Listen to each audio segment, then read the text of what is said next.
Assalamualaikum. So ini aktiviti setiap bulan kita kena buat refresher module. Benda yang wajib penonton minta buat, especially bagi yang ada tagging. So dalam page ni memang nampak macam ada banyak, tapi kita akan buat short review saja untuk kita tahu tentang yang pertama, identify key change in the new program Saga, apa yang berubah, ada beberapa compartment yang berubah untuk program Saga yang baru ni berbanding yang situ. Kita highlight unique selling point untuk Saga, understand customer need, apa yang customer nak untuk Saga, dan juga perbezaan Saga dan juga model-model yang ada di pasaran sekarang ni. Okay, so as we know, dia start daripada 1985 lagi Saga, tahun 1985 lagi. Sekarang dah lah sekarang 2026. So nanti boleh kira berapa tahun dah Saga. Dan unit yang terjual 1 juta, 5 juta, 4 1 juta 500, 400, so total dekat 2 juta lebih dalam pasaran Malaysia. Pasal dekat 3 juta unit Saga saja. Okay, so first Malaysian car to be manufactured overseas. Salah satunya data yang pernah dihantar ke overseas. Okay, pertama. Dan untuk all new Saga ni, kita panggil dia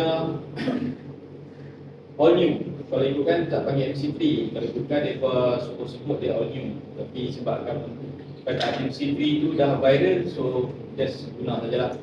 Okay, alright, bread and butter adalah Saga adalah mata kuih nasi kita.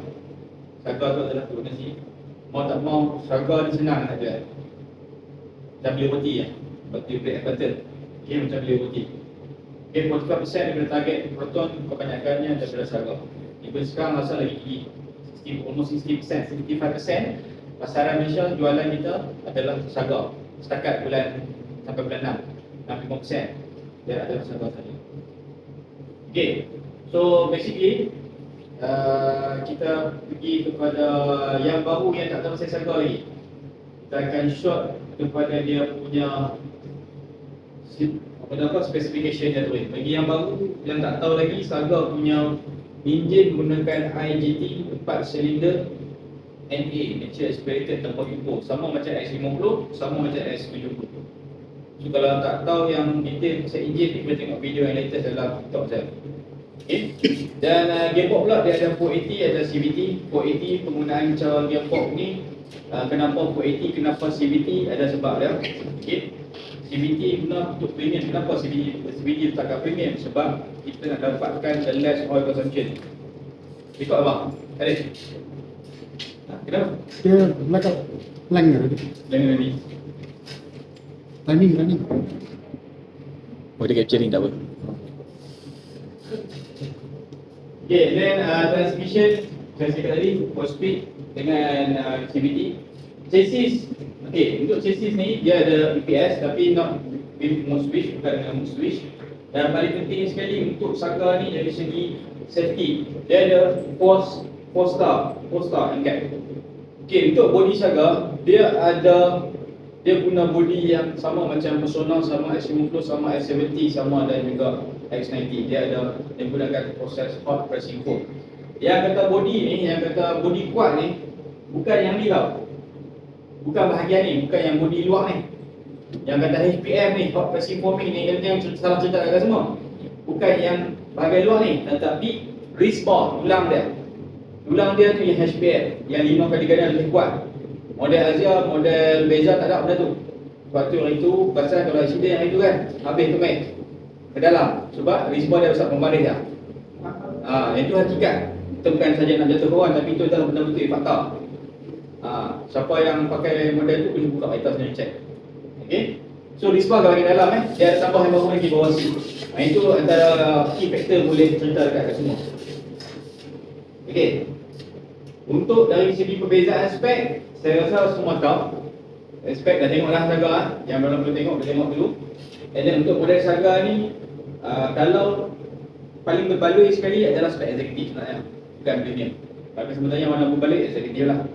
Okay, sebab semua dah ada lah. Dah ada dia punya Android Auto, Apple CarPlay. Apa yang customer nak sekarang ni, dia nak Android Auto, dia nak Apple CarPlay, dia nak buat kasak sikit pun boleh. So key factor dia bukan premium tapi eksekutif. Cuma untuk eksekutif ni menang dekat tail bar. Okay, bar dia. Alright, and then ada 35 feature yang berubah dari segi MCQ. Perbezaan MCQ dengan MCQ ni ada 35 part yang berubah. So dia ada kat semua kat sini. Kalau saya baca satu mungkin banyak sangat. Tetapi total perbezaan kos untuk nak buat jadikan sebagai MCQ ni RM12,000 total. Jumlah dan total. Okay, paling ketara sekali adalah LED bar dia. Dia punya lampu belakang dia bar dia. Alright. Untuk Saga ada apa soalan tak? Banyak ni kalau nak tunjuk. Banyak. Tapi kita buat short je lah untuk revision saja. Ada soalan? Ada yang tak tahu lagi? Slide boleh dapat? Boleh buka ambil ID. Nanti dia ada password tu betul. Bagi dekat ambil password dekat dia. Tapi jangan pergi buat exam tu pula. Ha? Jangan pergi kata-kata buat exam tu pula. Tengok je, jangan buat exam tu. Okey. Kita boleh ambil dalam ni lah. Okay, dia tak ada download lah. Dia tak boleh tengok je. So nak belajar buka. Buka ni. Okey, kemungkinan besar akan keluar Saga Cross pada awal bulan 9. So standby. Dia pakai engine apa? Tak tahu. Dia siap. Tak tahu yang ini sebab ada banyak perubahan patutnya. So training akan jadi 4 hingga 9 bulan. Akan pergi video dengan JIT 94. So nanti balik kita akan cerita balik. Tapi boleh standby lah customer kalau ada yang tanya kan. Siap-siap nombor ambil je. Mungkin jangan ambil lagi. Macam ambil IC buat syarat. Okey. So kita pergi yang kedua pula. Yang kedua. Tak ada soalan ni kan?